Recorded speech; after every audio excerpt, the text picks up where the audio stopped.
The child was still trying to pull away when Elias Boone saw her.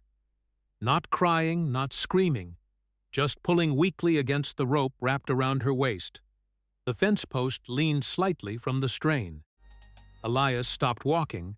For a moment he thought he was seeing something that wasn't there. Then the girl moved again, small, then barefoot. Her dress was stained with dirt. The rope cut into the fabric. "Eli!" One of the ranch workers called from behind. Elias never answered. He dropped the feed sack and hurried across the pasture. The little girl flinched when he got close. "It's all right." She pulled harder. "It's all right." Her eyes stayed fixed on him, wide, terrified. Elias reached for the knot. The child jerked backward. "No." The word came out cracked and weak. "You want to stay tied up?" No answer. He carefully loosened the rope. The knot finally gave way. The girl stumbled forward. Elias caught her before she hit the ground. She felt frighteningly light, like she hadn't eaten properly in days. He looked at her wrists. Dark marks circled both of them. His jaw tightened. "Who did this?" The girl stared at the dirt silence. Elias looked around the empty pasture. No wagon tracks, no horse tracks, nothing. Just a child left behind like unwanted cargo. He stood and carried her toward the ranch house. The workers met him halfway. Their expressions changed immediately. What happened? Found her tied to the fence? Tied? Like an animal. The men exchanged uneasy looks. The girl buried her face against Elias's shoulder. One of the workers stepped closer. "Sweetheart, are you hurt?" Silence. The man frowned. "You hear me?" Nothing. Another worker shook his head. "She ain't talking." Elias glanced at him. "I can see that." Inside the ranch house they sat her near the stove. A plate of biscuits was placed in front of her. She didn't touch them. A cup of water followed. She ignored that too. Elias crouched beside her chair. "What's your name?" No answer. "Where are your parents?" Silence. "You got family nearby?" Nothing. The room felt colder with every question. The workers eventually drifted toward the windows. Nobody wanted to say what all of them were thinking. Children didn't simply appear. Not here. Not like this. An hour later, the sheriff arrived. Sheriff Nolan stepped through the doorway, carrying the confidence of a man who rarely heard the word no. He removed his hat. His eyes settled on the girl. Well, nobody spoke. The sheriff approached. The child immediately shrank into her chair. He noticed so did Elias. Sheriff Nolan knelt. "You know who I am?" Silence. "You know your name?" Nothing. The sheriff stood again. "Looks abandoned." Elias looked up. "That's your conclusion? What else would it be?" "Someone tied her to a fence." The sheriff shrugged. "Maybe they couldn't keep her." Elias stared at him. The words landed badly. The sheriff ignored the look. He walked around the room. "Anybody recognize her?" Nobody answered. One worker finally spoke. "Never seen her before." Another shook his head. "No family around here matches her." The sheriff nodded, then his eyes drifted toward her wrists. The bruises, the rope marks. His expression changed for half a second, then it vanished. "We'll ask around." "That's it?" Elias asked. "What do you want?" "I want to know who did this." The sheriff sighed. "Not everything is a crime, Eli." Elias looked at the child. The bruises said otherwise. The room grew quiet. The stove crackled softly. The little girl finally reached for the water. Her hands trembled. Elias watched carefully. "You're safe here." The girl froze safe. The words seemed to frighten her. She slowly lowered the cup. Then she whispered something so quietly that only Elias heard it. "Don't let him find me." Elias leaned closer. "What?" Her eyes filled with fear. "Don't let him find me." The room seemed to stop moving. The workers exchanged looks. Even the sheriff glanced over. Elias lowered himself to one knee. His voice softened. "Who?" The girl's breathing quickened. "Who are you talking about?" She shook her head. "Tell me." The shaking became harder. "No." "Did he hurt you?" No answer. "Is he your father?" The girl covered her face. The conversation was over. The sheriff straightened his coat. "There you go." Elias looked at him. "What?" "Scared kid." "That's not imagination." Sure, the sheriff headed for the door. We'll check nearby towns, that's all. What else do you want me to do? Elias didn't answer. The sheriff left. The sound of hooves faded into the distance. The workers slowly returned to their chores. By afternoon, only Elias remained with the girl. The biscuits still sat untouched. The silence between them felt less hostile now. More tired, the child sat staring at the floor. Elias noticed something strange near the collar of her coat, a small piece of silver. He gently pulled the fabric aside. A button, old, tarnished. Decorated with a symbol, his stomach tightened. He had seen it before. Not often, but enough, a crest, one used by a family whose name carried weight across the valley. Powerful people. The kind who owned land, judges, and favors. The kind people lowered their voices around. Elias stared at the button. Why would a child have that? The girl immediately grabbed the coat closed. Protective, fearful. It's all right. She didn't seem convinced. The sun dipped lower. The house grew dim. Elias finally stood. Come on, the girl looked up. You can stay here tonight. She hesitated, then slowly nodded.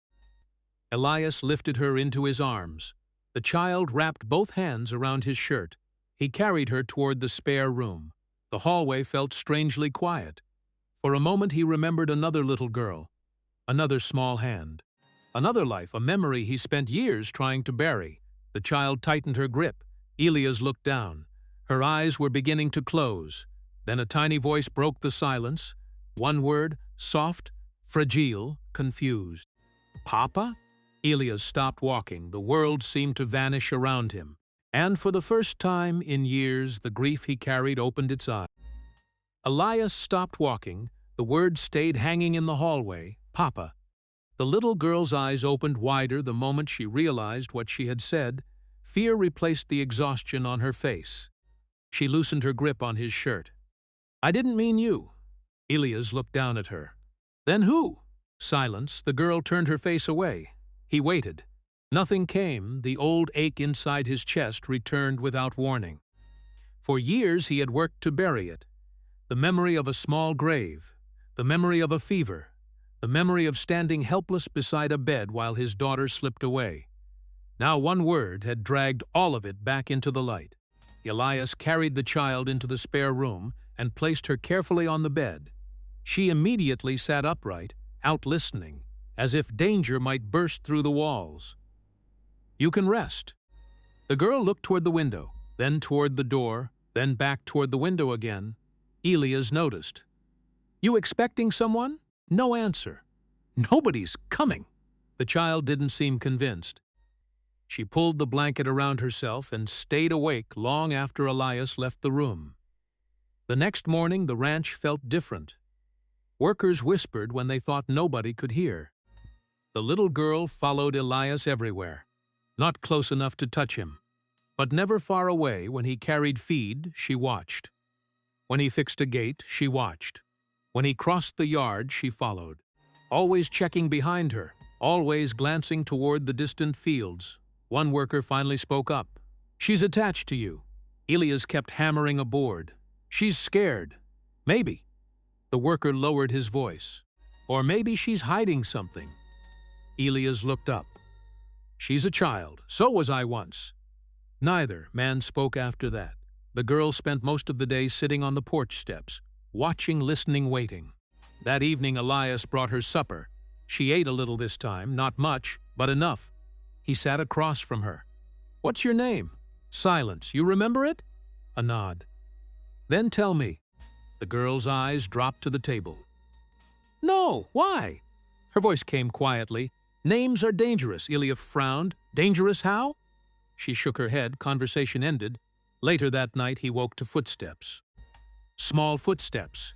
He found her standing beside a window. Moonlight touched the glass.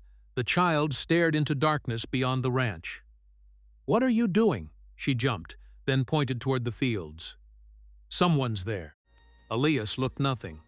Only fences, grass, shadow. I don't see anybody. He's there. Who?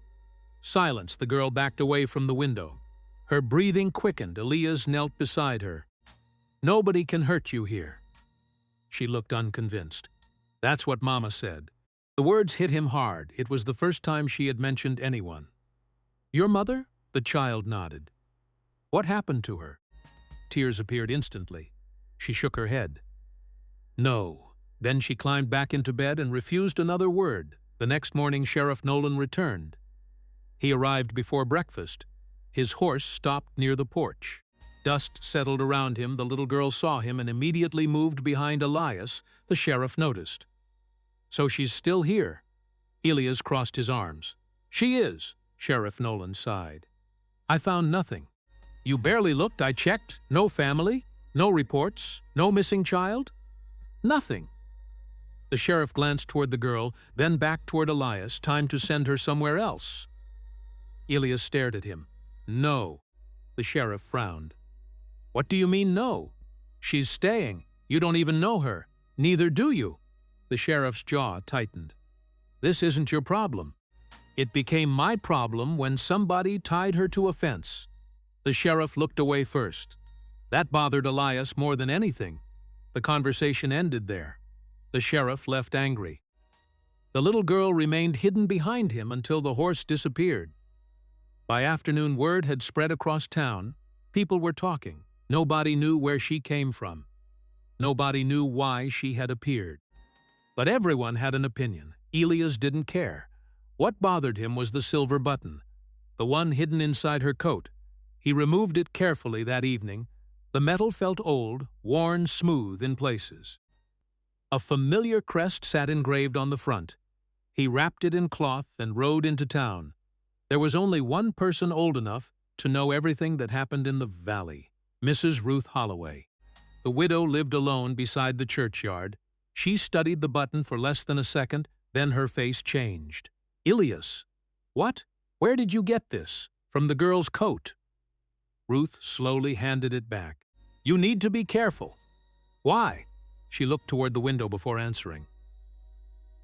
The name settled heavily between them. Even spoken softly, it felt dangerous. Elias frowned. You sure? I'm certain. The same Mercers? There aren't any others. Everyone knew the family, landowners, bankers, employers. The kind of people who never lost arguments because they controlled too much. Ruth lowered her voice. People don't ask questions about them. Why not? Because questions disappear. Elias stared at her. You believe that? I've lived here 60 years. She held his gaze. Yes. For the first time, the silver button felt heavier than metal. He rode home carrying more questions than answers. The sun was beginning to disappear beyond the hills. The little girl sat on the porch waiting. As if she had known exactly when he would return, Elias smiled slightly. She almost smiled back. Then her eyes shifted beyond him, toward the road, toward a distant horse rider approaching through the fading light. Everything changed instantly. The color drained from her face. Her body froze. The terror returned stronger than before. No. Elias turned. The rider was still far away, just a dark figure moving through dust. The little girl stumbled backward. No. Her voice cracked. The rider came closer. The child suddenly screamed, and the sound echoed across the entire ranch. The little girl screamed. The sound tore across the ranch. Elias spun toward the road. Workers rushed from the barn. The rider slowed immediately. He raised both hands. Easy! The horse stopped. Dust drifted around him. The man looked confused. What happened? Elias stepped in front of the girl. The child was trembling so hard she could barely stand. It's all right, Elias said. The rider removed his hat. I only came to deliver feed invoices. The workers exchanged looks. One of them laughed nervously. Another shook his head. The stranger looked more embarrassed than dangerous. After a few minutes, he turned his horse and left. The threat was gone. The fear wasn't. The little girl remained frozen on the porch. Her eyes followed the rider until he disappeared beyond the hills. Only then did she breathe normally again. That night she barely slept. Elias heard movement from her room several times. Every time he checked, she was sitting upright, watching the window, listening, waiting. The next morning she refused to leave the house. Elias sat across from her at breakfast. Was that him? The girl immediately looked down. Was it? Silence. He wasn't trying to hurt you. Nothing. You knew that, Ryder. The child shook her head. Then she whispered something so softly, Elias almost missed it. They all ride horses. A chill moved through him. Who does? The girl said nothing more. By afternoon, Elias found himself riding toward town. The silver button remained in his pocket. The Mercer crest seemed heavier every day. He stopped first at the church. The old building stood quietly beside a graveyard filled with weathered stones. Inside, shelves of records stretched across the back wall, baptisms, marriages, deaths, decades of names. The pastor watched Elias pull books from shelves. You looking for somebody? Maybe. The pastor frowned. Family? I don't know yet. For hours, Elias searched. The records revealed pieces but never the whole picture. Mercer names appeared everywhere. Land purchases, donations, business agreements. The family seemed woven into every corner of local history. But some pages felt strange. Gaps appeared where records should have existed, missing entries, missing years, missing names. The more he searched, the less comfortable he became. When evening arrived, he rode to Ruth Holloway's house. The elderly widow answered before he knocked. She seemed unsurprised to see him. You came back. I need answers. Ruth stepped aside. The house smelled of old paper and candle wax. Elias placed the silver button on the table. Ruth stared at it, neither spoke for several seconds. Finally, she sighed. You asking dangerous questions. Then answer them. Ruth looked toward the window. Mercer's bury problems. Elias held her gaze. People? The widow's eyes hardened. Sometimes. Silence filled the room. Elias slowly sat down. What does this button mean? Ruth picked it up carefully. It belonged to servants. Servants? Families who worked Mercer land. She turned the metal in her fingers. They stitched these inside coats and uniforms. Why? Ownership. The word landed heavily. Elias frowned. They branded people? Not openly. But everybody understood. Ruth placed the button down. The Mercers always liked reminding folks who held power. Elias leaned forward. What happened to the families? Ruth hesitated. Then she spoke quietly. Some left? And the others? Her silence answered the question. Elias felt his stomach tighten. Ruth continued. Girls disappeared over the years. How many? I don't know. Nobody investigated. The widow laughed once, a sad laugh. Investigate who? The missing girls? And accuse who? Neither needed to say the name. The answer sat between them. Ruth folded her hands. People talked. What did they say? That certain roads weren't safe. Why? Because some girls never came home. The room felt colder. Elias thought about the child waiting at the ranch, her fear, her nightmares, her constant need to watch every window. Suddenly, it all felt connected. When he left Ruth's house, darkness had already settled across town. He barely made it halfway home before another rider appeared. Sheriff Nolan, the lawman, guided his horse alongside Elias. Neither man smiled. You've been busy. Elias kept riding. So have you, the sheriff glanced ahead. I heard you visited church records. So? You talked to Ruth. So? The sheriff sighed. You're stirring ghosts. Elias looked directly at him. No. The sheriff waited. I'm finding them. The words hung heavily between them. Sheriff Nolan's expression darkened. You think you're solving something. Maybe I am. You're not. Elias said nothing. The sheriff's voice lowered. Some stories stay buried for a reason. Whose reason? The sheriff never answered. He turned his horse and rode away. The conversation bothered Elias long after the lawman disappeared. By the time he reached the ranch, lanterns glowed inside the house. The little girl sat at the kitchen table. Sheets of paper covered the surface. Elias stepped closer. She immediately tried to hide them. It's all right. The child hesitated, then slowly moved her hands away. Threckings, dozens of them, most looked unfinished. But certain images repeated again and again. A well, a large tree, a woman sitting alone. The same woman crying, the same woman reaching toward a child. Ilias carefully picked up another page, his chest tightened. A mound of dirt, a wooden marker, a grave. The girl watched him. Who drew this? No answer. Did you see this place? Silence, her eyes filled with tears. Ilias lowered the paper. He didn't ask another question. Instead, he sat beside her for a long time, neither spoke. Eventually, the child fell asleep at the table. Ilias carefully carried her to bed. As he pulled the blanket over her shoulders, he noticed something strange near the inner seam of her coat.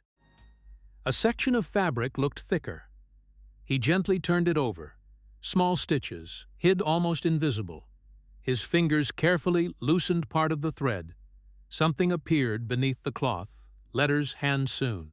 Faded from age, Ilias stared. The name seemed impossible. The room suddenly felt very quiet.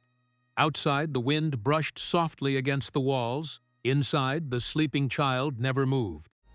Elias read the hidden stitching one more time, then again and again because he needed to be certain. The words never changed. Grace Mercer. Elias stared at the stitched name, Grace Mercer. The letters seemed to pull every strange piece of the puzzle into one place, while creating 10 more questions. The child slept peacefully for the first time since arriving at the ranch. That somehow made it worse. She looked like any ordinary little girl, not a child abandoned on a fence, not a child terrified of horse riders, not a child hiding from something she could barely explain. Ilias sat beside the bed until sunrise. When Grace finally opened her eyes, she found him holding the coat. The moment she saw it, panic flooded her face. She sat upright. No, Ilias remained calm. Grace. The girl froze. Her breathing quickened. No, that's your name. No, it was stitched into your coat. Grace climbed backward across the mattress. No. Elias lowered his voice. Why are you scared of your own name? Tears immediately appeared in her eyes. The answer came out as a whisper. Names make them find you. Ilias felt his stomach tighten. Who? Grace stared at the floor. The people who took Mama. Silence filled the room. Elias waited. The child wrapped her arms around herself, as if trying to hold together memories she could barely carry. Who took her? I don't know. Did you see them? Grace closed her eyes. Fragments seemed to pass across her face, broken pieces. Fear, confusion.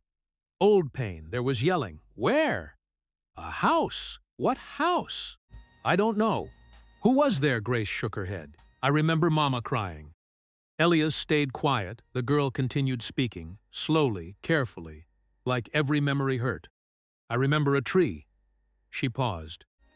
A well, another pause. Then Mama was gone. The room became silent again. Ilias thought about the drawings, the tree, the well, the crying woman. None of them felt random anymore. That afternoon, he spread the drawings across the kitchen table. Grace sat beside him. He pointed at one picture, the large tree. Show me! The girl hesitated, then nodded. An hour later, they were riding across the countryside. Grace sat in front of him on the horse. At every crossroads, Elias showed her another drawing. Every time she pointed, left, right straight ahead. The farther they traveled, the quieter she became. Eventually, the ranches disappeared, then the farms. Then the roads became little more than trails. Grace suddenly pointed ahead. There. Ilias followed her gaze. A neglected orchard stood beyond a rusted fence. Rows of dead and dying trees stretched into the distance. No workers, no animals, no signs of life. The place felt abandoned, yet not forgotten. As though people still thought about it but refused to visit, Ilias guided the horse through the broken gate. Grace immediately grabbed his arm. Fear returned to her face. We shouldn't be here. Why? They don't like it. Who? No answer. The orchard remained silent. Branches creaked softly overhead. Grass pushed through old wagon paths. Grace pointed deeper inside. There. Ilias followed. The child seemed to know exactly where she was going. The farther they walked, the more disturbed she became. Her breathing grew shallow. Her eyes moved constantly. Then they reached a cluster of overgrown trees. Grace stopped instantly. The color drained from her face. Ilias looked past the brush. There it was, a well. Hid beneath vines and tangled branches, old stones surrounded the opening. Many had collapsed. The place matched her drawings perfectly, the same shape, the same tree nearby, the same lonely emptiness. Grace took a step backward, then another. "I don't want to be here." Elias moved closer to the well. The opening disappeared into darkness. He couldn't see the bottom. "Grace," the girl shook her head. "No! What happened here? No! You remember something?" "No!" Her voice cracked. "I want to go home." Before Elias could answer, another voice cut through the orchard. "You need to leave." Elias turned. Sheriff Nolan stood 20 yards away. One hand rested near his belt. His expression was hard, unfriendly, almost angry. Elias frowned. "What are you doing here?" The sheriff ignored the question. "You need to leave." "Why?" "Because I said so." Elias stared at him. For the first time, neither man looked away. The sheriff took several steps forward. "This property isn't yours. Neither is it yours. Leave?" "No." The word echoed through the orchard. Sheriff Nolan's jaw tightened. Grace suddenly gasped. Elias looked down. The child wasn't staring at the sheriff. She was staring at his badge. Her entire body had frozen. The silver star pinned to his chest, the symbol of authority, the symbol she had reacted to before. Now terror flooded her face. Pure terror, not confusion, not uncertainty. Recognition. Grace grabbed Elias's arm. Hard, her fingers trembled violently. The sheriff noticed, so did Elias. Something shifted. A tiny crack in the sheriff's confidence, gone almost immediately. But Elias saw it. The lawman looked nervous. For the first time since this began, Elias slowly stepped between Grace and the sheriff. The message was clear. The child stayed behind him. The sheriff remained silent. Then his eyes drifted toward the well. For a second. That was all Elias needed. He saw it, the concern, the fear. The sheriff didn't want them here. Not because of property lines, because of the well. Elias walked toward the stone opening. "What are you doing?" Nolan asked. "Looking." "Stop! No!"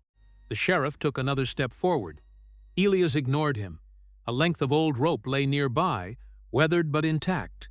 He tied it around a fallen branch and lowered it carefully. The sheriff's voice sharpened. "Elias." No answer. "Elias." Still nothing. The rope disappeared into darkness, then struck something below. Elias slowly pulled. The sheriff's face grew tighter with every inch. Grace watched silently. The rope grew heavier. Something was attached. Elias kept pulling. Stones scraped, dust fell. The object finally emerged into daylight. At first it looked like mud. Then sunlight struck metal. A necklace, old. Tarnished. Delicate. The chain dangled from the rope. Silence swallowed the orchard. Grace stared. The sheriff stared. Elias stared. And nobody spoke as the woman's necklace swung gently above the mouth of the well. The necklace swung gently above the mouth of the well. Nobody moved. Nobody spoke. The chain turned slowly in the air, while the old stones around the well seemed to hold their breath. Elias gripped the rope tighter. Grace stared at the necklace. The sheriff stared at Grace. For a moment, the entire orchard felt trapped inside a silence. Nobody wanted to break. Then Grace took one shaky step forward. Her lips trembled. Tears appeared instantly. "That's Mama's." The words landed like a gunshot. Elias looked at her. The child couldn't stop staring at the necklace. "You're sure?" Grace nodded. "Again, again," as though she needed everyone to believe her. The sheriff immediately stepped forward. "We're done here." Elias turned. "What?" The sheriff pointed at the necklace. "Hand it over." Grace grabbed Elias's arm. "No." Sheriff Nolan's voice hardened. "That belongs to an investigation." Elias looked directly at him. "No." The sheriff blinked. "You don't have authority." Elias held up the necklace. "I have eyes." The sheriff's jaw tightened. For several seconds, neither man moved. Then Elias carefully placed the necklace into his pocket. The sheriff looked furious. But he didn't reach for it. Not with Grace watching. Not with questions already growing. The ride back to town happened mostly in silence. Grace sat in front of Elias on the horse. She never stopped crying. Not loudly, not dramatically. Just quiet tears that refused to end. By evening, they arrived at Ruth Holloway's house. The elderly widow answered the door and immediately noticed the child's face. "What happened?" Elias removed the necklace. Ruth froze. The color left her face. Her fingers shook as she reached toward it. "No." Elias frowned. "You know it?" The widow stared at the chain. For a long moment she couldn't answer. Finally she nodded. "I know it." Grace's eyes widened. Ruth lowered herself into a chair. The necklace rested in her trembling hand. It belonged to a woman named Sarah. The room became very quiet. Grace stopped breathing for a moment. "My mama!" Ruth looked at her. Pain filled the old woman's eyes. "Yes." Silence followed. Heavy silence, the kind nobody wanted, the kind nobody escaped. Elias sat forward. "Tell me." Ruth swallowed. "Sarah disappeared years ago. How many?" "6." Elias stared. 6 years?" The widow nodded. "People searched. What happened?" "Nothing. Nothing?" Ruth laughed sadly. "Things disappear around powerful people." Nobody needed to ask who she meant. The answer already sat in the room. Mercer, the name lingered like smoke. Grace wiped tears from her cheeks. "My mama didn't disappear." Ruth looked at her. "What do you mean?" The girl lowered her eyes. "They took her." No one spoke. The child seemed smaller suddenly. Younger, the weight she carried felt impossible for someone her age. Word spread quickly through town, too quickly.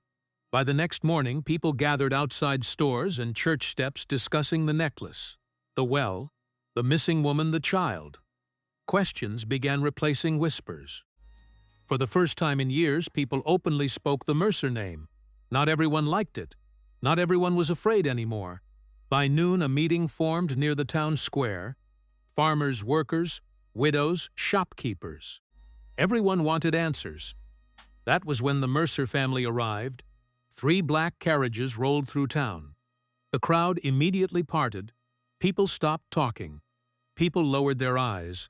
Old habits returned. The lead carriage door opened. A tall, gray-haired man stepped out. Caleb Mercer, patriarch, landowner. The man whose signature appeared on half the deeds in the valley. He moved calmly through the crowd, as if none of this concerned him, as if everyone belonged exactly where he expected them to be. His eyes settled on Elias. "You've caused quite a disturbance." Elias crossed his arms. A woman disappeared. Mercer shrugged. "Years ago, a child says she was taken." Mercer's expression never changed. Children imagine things. Grace stood beside Elias. Her hands shook. Mercer noticed, then smiled politely. The smile felt wrong, cold, practiced, controlled. "Young lady," Mercer said softly, "do you know who I am?" Grace immediately stepped behind Elias. Mercer's smile vanished. The crowd noticed. A murmur spread through the square. The old man turned toward everyone else. "There is no mystery." Nobody answered. "There is no crime." Still, nobody answered. "There are only rumors." For a moment, it looked like the town might accept that. Then an older rancher spoke. "What about the necklace?" Another voice followed. "The well?" Then another. "The missing women?" The crowd slowly shifted. Something was changing. Mercer saw it. For the first time, uncertainty appeared in his eyes, not fear, but concern. The meeting ended without answers. Yet the questions remained. That evening, Grace finally spoke more than she ever had before. She sat beside Elias on the porch while darkness settled across the ranch. Neither spoke for a long time.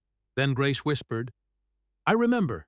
Elias looked at her. The child stared into the distance, not at the fields, not at the sky, at something only she could see. "What do you remember?" Her voice shook. There were men. Elias waited. "They were arguing. About what? I don't know." She squeezed her hands together. "Mama was scared." "What happened?" Grace closed her eyes. The memory seemed painful. "There was a room." "What room?" "It had a lock." Elias felt his stomach tighten. Grace continued. "Mama kept crying. The porch remained silent except for her voice. I heard shouting." "What else?" The child opened her eyes. Tears ran down her face. "Fire." Elias leaned closer. "Fire?" She nodded. "There was firelight." The image seemed trapped inside her, a locked room, arguing men, a crying mother, fire, then nothing. The memory ended there. Grace lowered her head.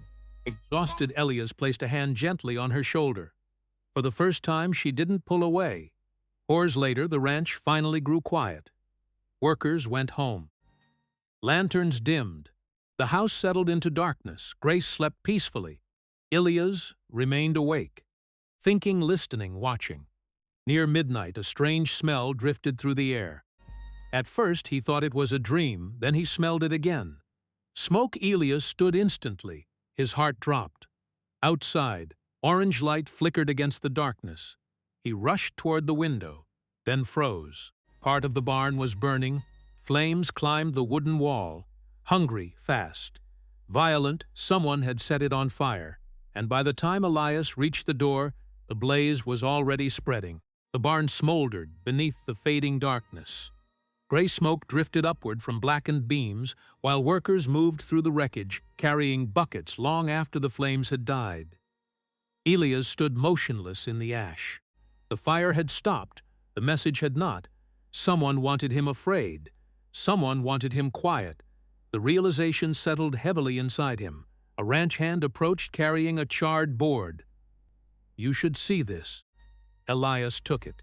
Part of the wood had survived the fire. Words had been carved into it before the flames started. 3 simple words. "Stop asking questions." The worker swallowed. "What now?" Elias stared at the warning, then dropped it into the ash. "Now I keep asking." By sunrise, half the town knew about the fire. Some people came to help, some came to stare. Others came to listen. The fire had changed something. People no longer treated the story as rumor. Rumors did not burn barns, fear did. Grace stood near the house watching workers rebuild part of the damaged wall. For the first time since arriving, she wasn't hiding. She moved carefully among the men, passing tools, carrying water, listening. Observing the frightened child tied to a fence seemed farther away now. Not gone, but changing. Elias noticed it, so did everyone else. That afternoon, a wagon arrived unexpectedly. Ruth Holloway stepped down holding a wooden box. The old widow looked nervous. More nervous than Elias had ever seen her. "What is that?" Ruth stared at the box. "Something I should have opened years ago." Elias helped her inside. Grace followed. The 3 gathered around the kitchen table. For several moments nobody spoke. Then Ruth slowly lifted the lid. The box was full of letters, hundreds of pages. Yod folded high. Elias looked up. "What am I looking at?" The widow exhaled slowly. "Truth." One by one, she spread the letters across the table. Different handwriting, different years, different women, yet the stories felt disturbingly similar. A daughter disappeared. A servant vanished. A young wife stopped coming home. Complaints ignored. Reports dismissed. Questions buried. Grace stared quietly as page after page revealed the same pattern, the same silence, the same fear. Elias looked at Ruth. "How long have you known?" "Years. You said nothing. People died. And silence helped." The widow lowered her eyes. "I know." Nobody spoke. The weight of the admission settled across the room. Ruth touched one of the letters. "My husband found these." Elias frowned. "When? Before he died. Why didn't he turn them over?" Ruth laughed sadly. "To who?" The answer arrived before the question finished. "The sheriff, the judges, the officials. Many owed favors to the Mercer family. Many depended on them. The system protecting people had protected power instead." Grace slowly picked up one letter. A young woman described being followed, another described threats, another mentioned a locked room.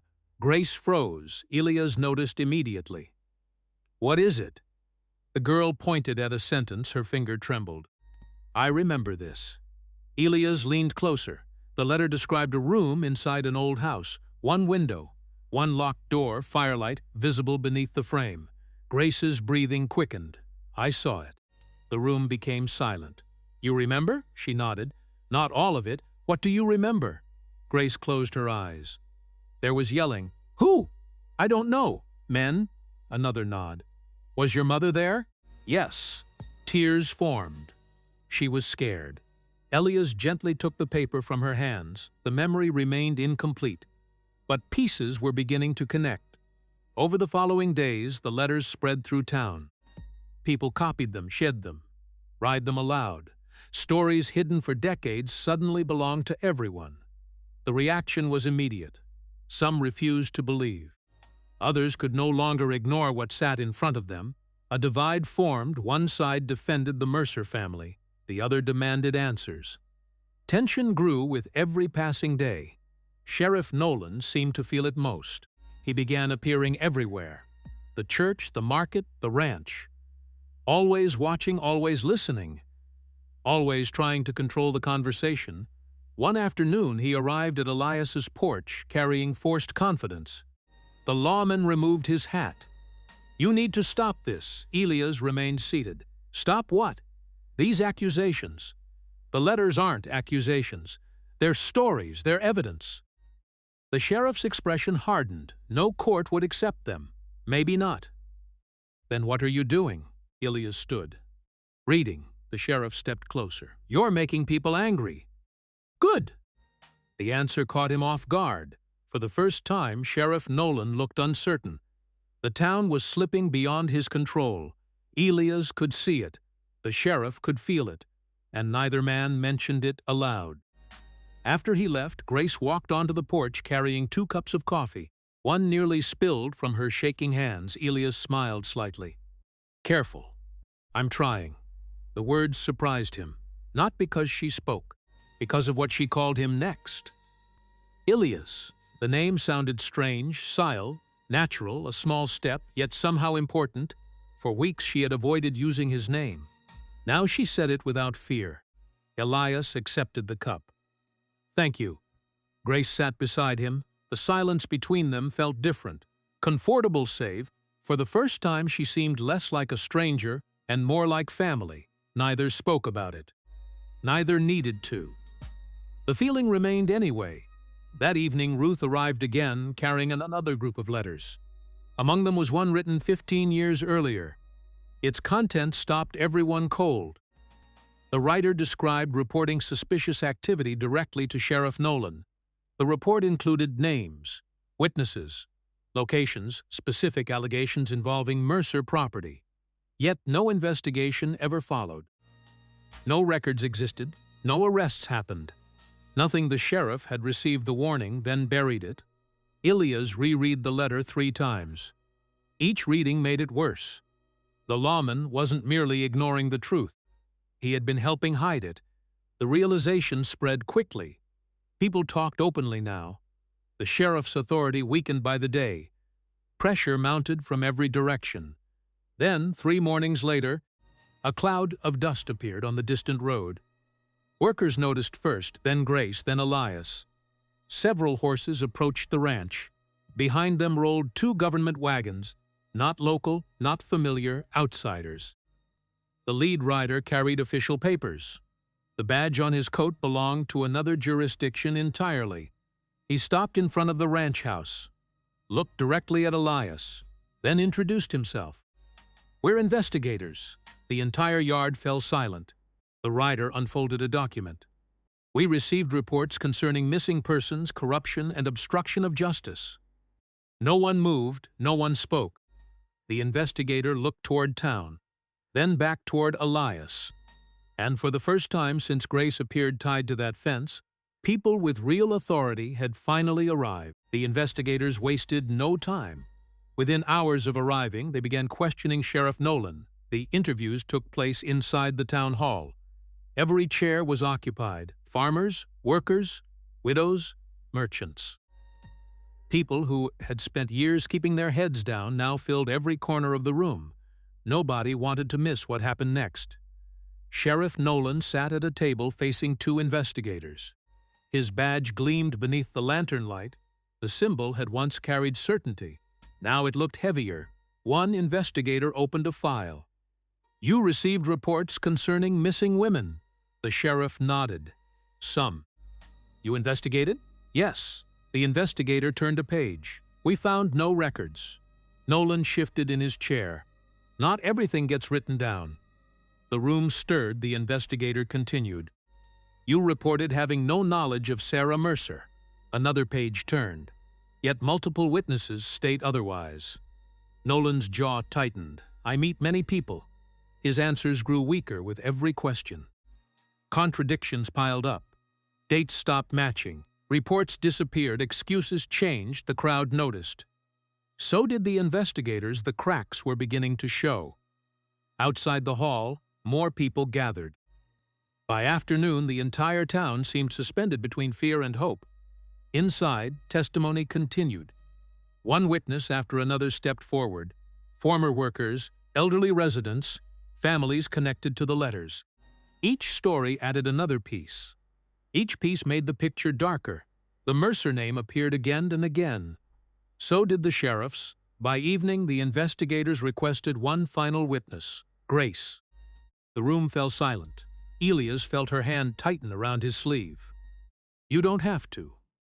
Grace looked toward the doorway. Fear lingered in her eyes. But something else existed there now. Determination. She nodded. I want to. The investigators placed a chair at the front. Grace sat down. The room suddenly felt much larger. Every eye settled on her. Every breath seemed louder. One investigator softened his voice. Can you tell us why you were hiding? Grace stared at the floor. For several moments she couldn't answer, then words finally came. I was hiding. The investigator nodded. From who? Grace swallowed. Him. The room became still. Who? Grace slowly lifted her head. The sheriff.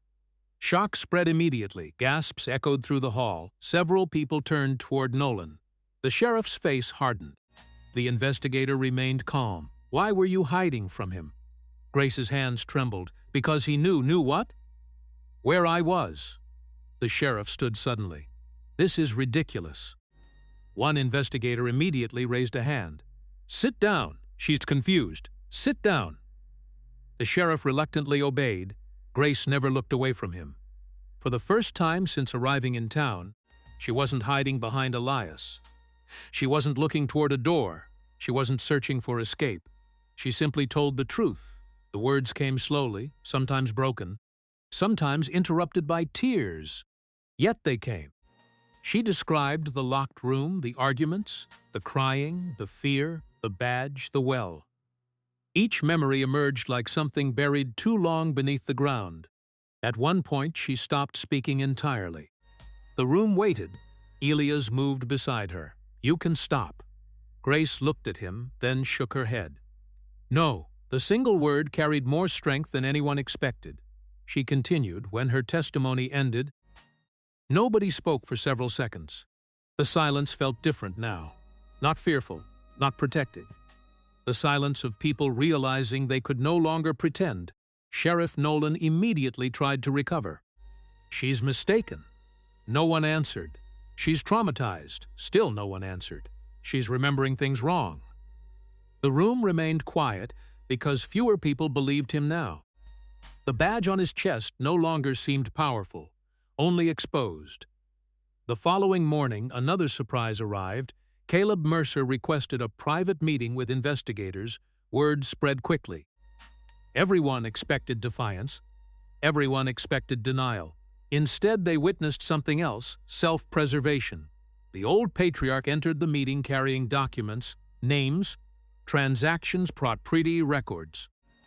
He spoke carefully, deliberately. The message was obvious. If someone had to fall, he preferred it not be him. One investigator frowned. You're saying the sheriff handled these matters independently? Mercer nodded. As far as I know, the betrayal stunned everyone. For years, the sheriff and Mercers appeared inseparable. Now the alliance collapsed in public. Nolan learned about the meeting hours later. His reaction was immediate. He stormed into town demanding answers. Nobody gave him any.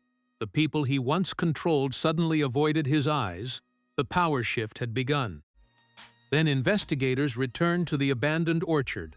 This time they brought workers, shovels, surveyors, equipment. The search focused on areas surrounding the old well. Grace remained at the ranch. Elias stayed with her. Neither wanted her witnessing what might be found. By afternoon, news arrived. A worker rode into town at full speed. His face revealed everything before he spoke. The rider stopped near the church. People gathered instantly. What happened? The worker removed his hat. His hands shook. We found graves. The crowd froze, more than one, several.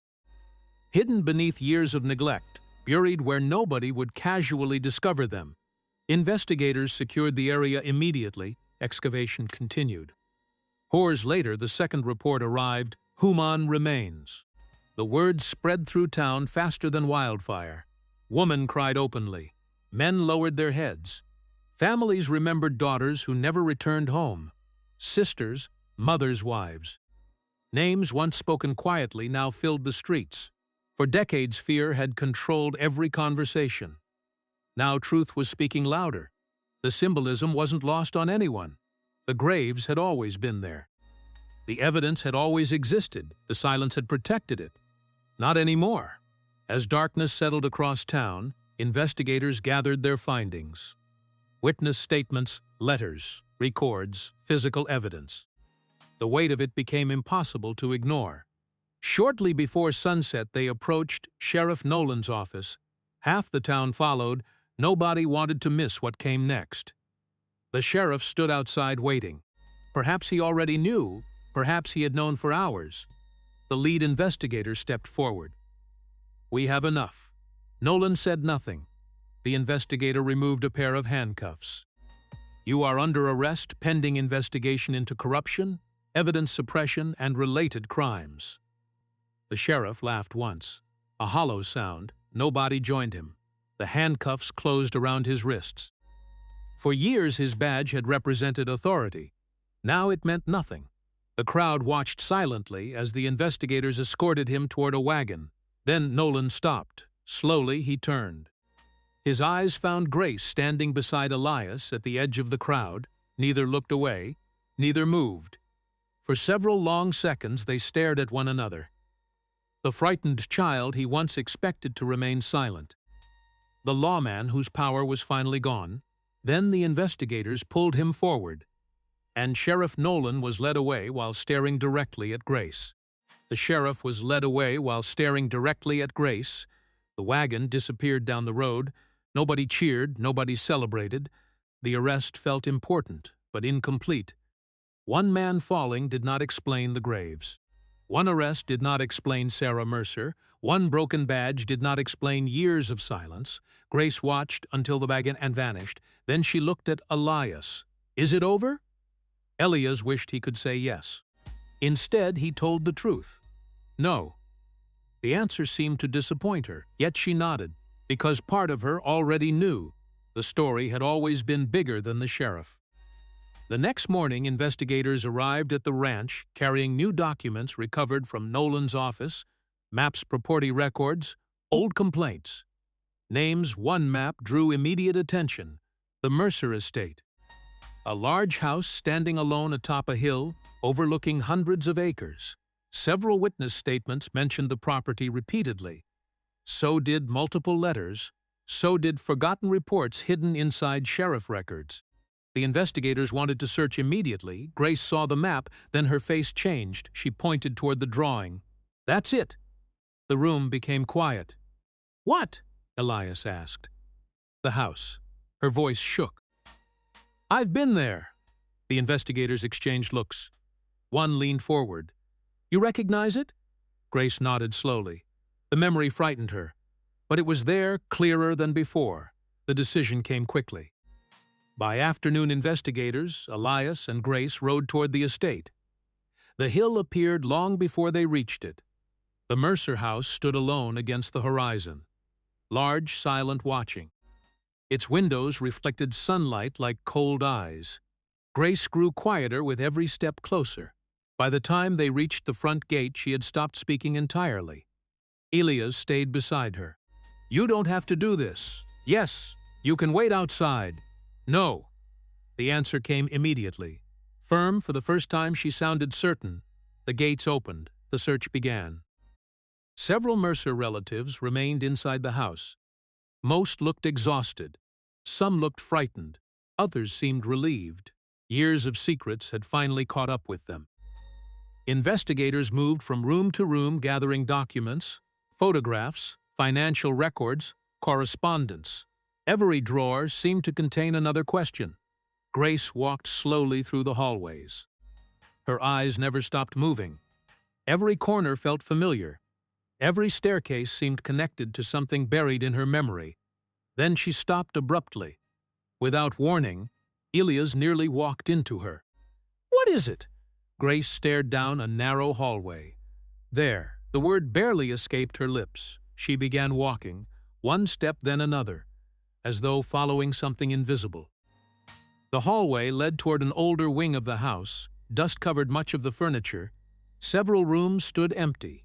Grace stopped in front of a door, her breathing quickened. "I know this place." Elias looked at the door. Nothing seemed unusual, just old wood, old paint, old locks. Grace reached toward the handle. Her hand trembled. It was here. The words chilled him. One investigator examined the frame carefully, then frowned. "There are marks. What kind?" "Something doesn't match." Within minutes, they discovered the truth. The wall beside the room wasn't solid. A hidden section existed behind it. Investigators forced it open. A concealed chamber emerged from darkness. Nobody spoke. The room had no windows, only shelves, boxes, files. Years of secrets stored where nobody would accidentally find them. Investigators entered carefully. The discoveries came quickly. Ledgers documenting payments, threats, settlements, bribes. Records spanning decades. Names filled page after page, missing women. Families paid for silence, witnesses pressured into cooperation, complaints made to disappear. Grace stared at the shelves. The room felt less like an office and more like a graveyard made of paper. Then another surprise emerged. Many victims carried the Mercer name daughters, wives, sisters, women from inside the family itself. The realization changed everything. The story was no longer simple. The family had not merely created victims. They had produced them. One investigator uncovered journals belonging to Mercer women. Pages described fear, isolation, control. Punishment, the darkness inside the estate, had not stopped at the gates. It had lived within the family for generations. Late that afternoon, Grace met an elderly woman sitting quietly in a side room. Margaret Mercer, Caleb Mercer's sister. She watched the investigation without resistance, without surprise. As though she had expected this day for years, Grace stepped inside. The older woman looked at her carefully. Then recognition appeared, not certainty, recognition. "You look like Sarah." Grace froze. The room became silent. Margaret lowered her eyes. "You knew." The accusation came softly. The older woman nodded. "I survived." Grace felt anger rising. "You let it happen." Margaret's eyes filled with tears. "I was trying to stay alive." The answer hung painfully between them. Grace wanted to hate her, wanted a villain, wanted someone easy to blame. Instead, she found another frightened woman, an older version of the same fear, the same silence, the same survival. Margaret wiped her eyes. "You think we were free here?" Nobody answered. "We weren't." She looked around the room. "This house hurt many people." Grace slowly sat down. For the first time, she understood something difficult. Some people caused harm, others simply endured it. Sometimes the difference became blurred by years of fear. Margaret reached toward a small wooden box beside her chair. "I kept these hidden." She handed it to Grace. Inside rested several letters. Most were unfinished, some barely started, others ended abruptly. Grace carefully unfolded the first page. The handwriting belonged to her mother. She knew immediately. Tears filled her eyes. Sarah had written about fear, about watching people disappear, about trying to protect her daughter. Page after page revealed a woman fighting quietly against something larger than herself. Not surrendering, not accepting, resisting. One unfinished letter described hiding evidence, another described planning an escape. A third mentioned collecting names, proof witnesses. Records Sarah had not been passive. She had been preparing, fighting, trying to expose everything. Grace turned another page, then another. Each one revealed more courage, more sacrifice, more love. The image of her mother slowly changed. No longer only a victim, a protector, a fighter, a woman who had risked everything. Then Grace reached the final letter. Unlike the others, it remained sealed. The paper looked worn, half-cooled many times. Saved deliberately, a name appeared on the front, written in Sarah's hand. Grace's breath caught. The room disappeared around her. The investigators, the estate, the voices. Everything faded. Only the envelope remained, because for the first time in years, her mother was speaking directly to her, and the final letter was addressed to Grace. Grace opened the letter. Her hands trembled so badly that she nearly dropped it. The paper crackled softly inside the quiet room. Elias stood beside her. The investigators continued moving through the house somewhere beyond the walls, but their voices seemed far away. Nothing mattered except the letter. Nothing mattered except the words waiting inside. Grace unfolded the pages carefully. The handwriting was unmistakable. The same handwriting from the unfinished letters. The same handwriting that belonged to her mother. For a moment she simply stared. Then she began to read. "My Grace," the words struck her harder than she expected. Tears immediately filled her eyes. She continued, "If you are reading this, then I failed to come back for you." Grace stopped breathing. The room disappeared around her. Only her mother's voice remained. The letter was simple, direct, painfully honest. Sarah explained everything she could.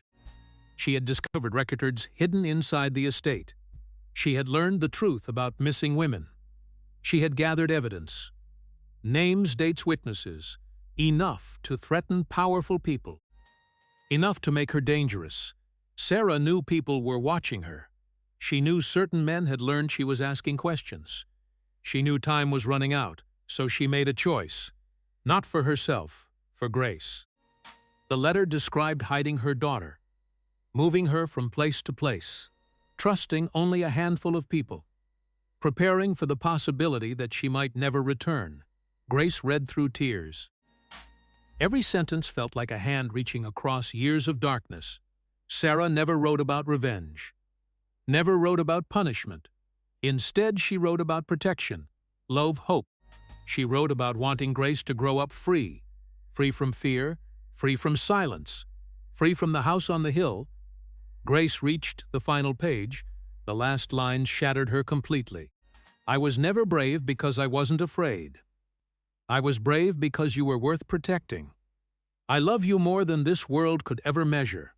Always, Mama." The letter slipped from her hands. A sob escaped her chest. Then another, then another. Years of confusion broke open all at once. She cried harder than she ever had. Not because she had lost her mother. That loss had happened long ago. She cried because she finally understood. Her mother had never abandoned her, never forgotten her, never stopped fighting for her. Elias gently picked up the letter from the floor.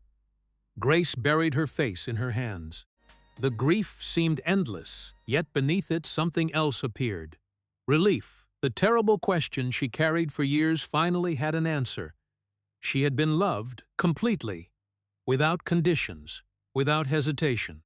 Elias sat beside her, neither spoke for a long time. Eventually Grace looked toward him. Her eyes were red, her voice barely worked. "She loved me." Elias nodded. She never stopped. Fresh tears rolled down Grace's face. "I don't remember her face." The words sounded broken, childlike. Lost Elias looked at the letter resting in his hands, then back at her. "You remember enough." Grace closed her eyes. For the first time, she believed that might be true. The following morning, the investigation entered its final stage. Evidence recovered from the hidden chamber spread quickly through town. The letters, the records, the witness statements, the graves, every piece pointed toward the same conclusion. The Mercer family empire had survived through fear and silence. Now both were breaking. By midday, the church hall overflowed with people. The investigators organized public testimony. Residents waited hours for their turn. One after another, they stepped forward. Stories hidden for decades finally emerged. a missing sister, a threatened daughter, a silenced widow, a dismissed complaint. The testimonies filled the room. Some voices shook, others trembled with anger. Yet nobody stopped speaking. The silence protecting powerful men was finally ending. Caleb Mercer sat near the front. His confidence had vanished. The proud patriarch looked older every hour, smaller every hour. The evidence left little room to hide. Witnesses described threats. Former workers described intimidation.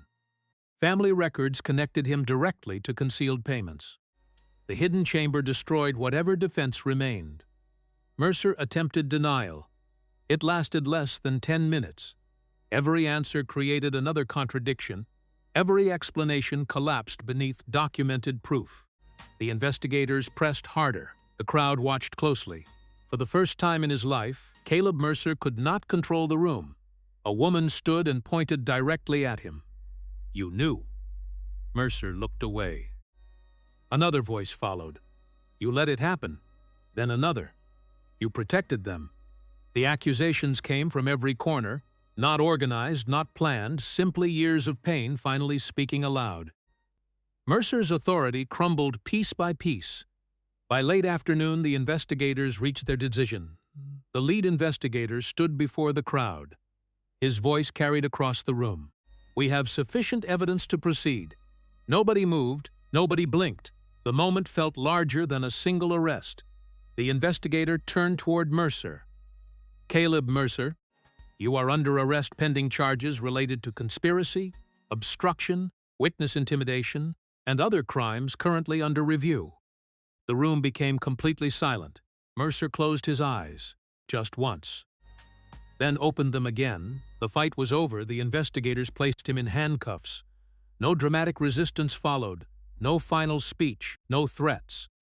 Only defeat. Years of power ended in complete silence.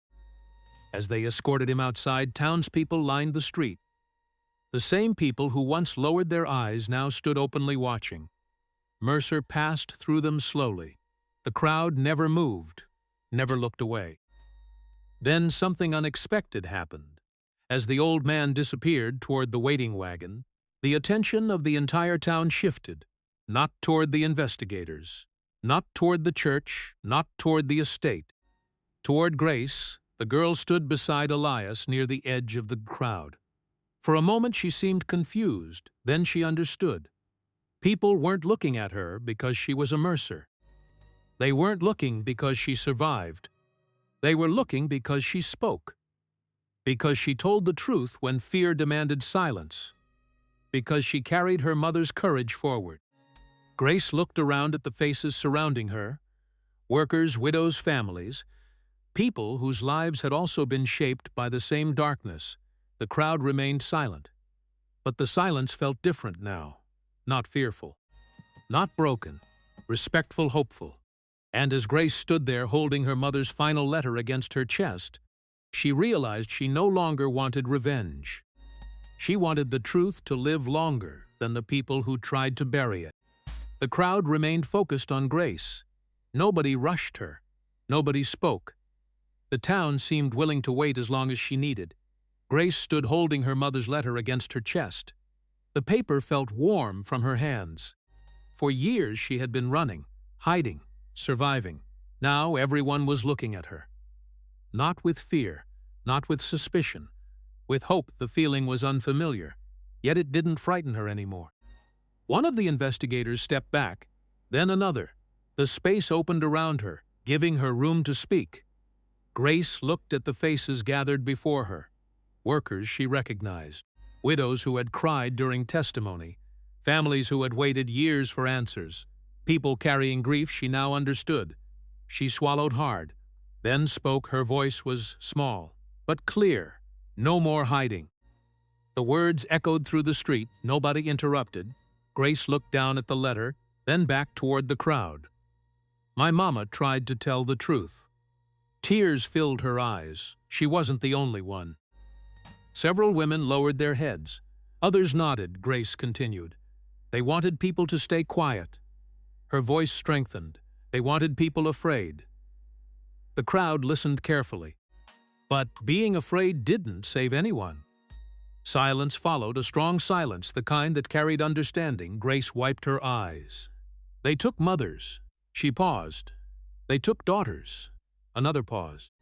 They took years. No one moved, no one looked away. Grace held the letter tighter. I'm not speaking for only me. Her voice trembled. I'm speaking for everyone who couldn't. The crowd remained silent. Yet the silence felt like agreement. For the first time in her life, Grace wasn't hiding from attention. She was standing inside it and surviving. The weeks that followed changed the town. The investigations expanded, more evidence surfaced, more records appeared. More witnesses came forward.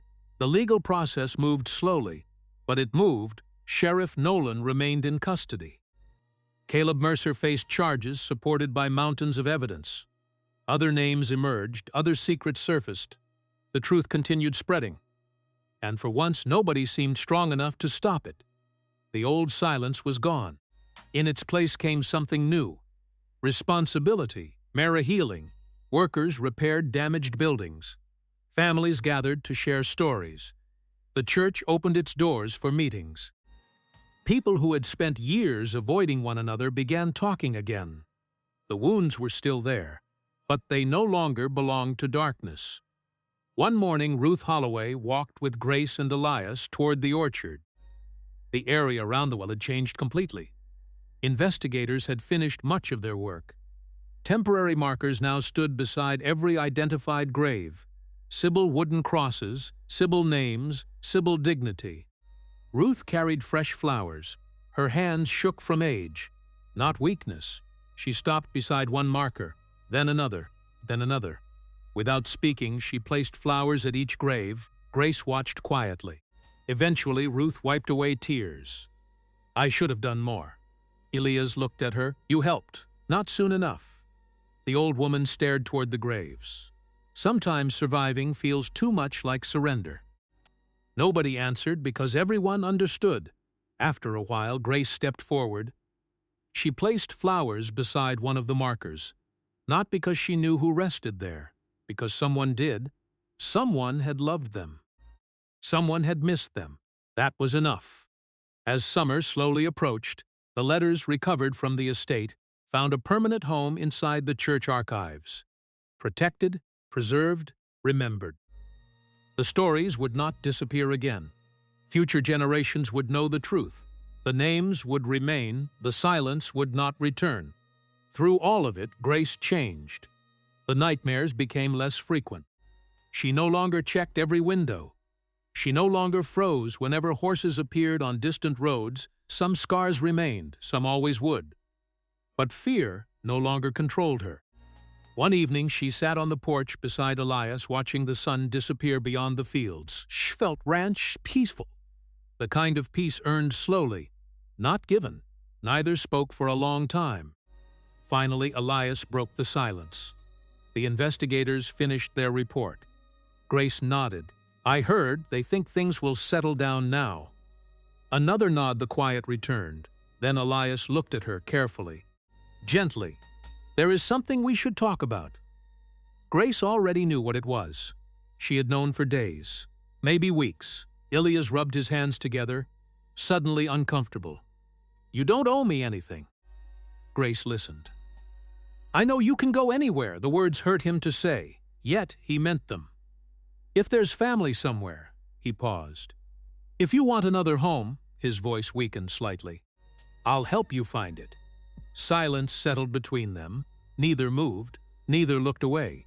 Grace felt tears forming, not because she was sad, because she understood what the words cost him. Elias wasn't asking her to stay. He was giving her freedom, the same freedom her mother had sacrificed everything to protect. That mattered more than he realized. Several days later, Grace found herself standing beside the repaired fence at the edge of the ranch. The same fence where everything began. The wood had been replaced. The rope was gone. Only the posts remained, strong, steady, different. She touched one of them gently. The memory returned immediately. Cold fear, confusion, loneliness, the desperate feeling of being trapped. She remembered struggling against the ropes, remembered waiting for someone to find her, remembered believing nobody would. Then Elias appeared, a grieving ranch hand carrying his own broken heart. Neither of them had known what would happen next. Neither had expected family. Grace smiled softly. The fear attached to that memory was gone now. Only gratitude remained. She heard footsteps behind her. Elias. He stopped several yards away, not wanting to interrupt, not wanting to pressure her, giving her space one final time. Grace looked at the fence, then at the ranch house beyond it. Home, a word that no longer felt impossible. Elias turned slightly. Preparing to leave her alone, the decision was hers, always hers. He started walking away. Elias. He stopped, turned. For a moment, neither spoke. The distance between them felt strangely small. Grace smiled. A real smile, the kind that reached her eyes, the kind she had spent years forgetting. Then she spoke softly, almost the same way she had spoken on that first day. "Papa." Elias froze. The world seemed to stop. His eyes filled instantly. He tried to answer, couldn't. The grief he had carried since losing his daughter finally broke apart. Not disappearing, transforming, becoming something else. Hoped. Grace ran toward him. He opened his arms. She collided against his chest, and Elias held her as tightly as he could. Neither cared about the tears, neither tried hiding them. The pain of the past remained real. So did the people they lost. But love remained too. And sometimes that was enough. Far behind them, the repaired fence stood quietly beneath the fading light. No longer a symbol of captivity, no longer a symbol of fear. Only survival, mirror belonging. And as the evening settled gently across the ranch, a father and daughter turned toward home and walked there together.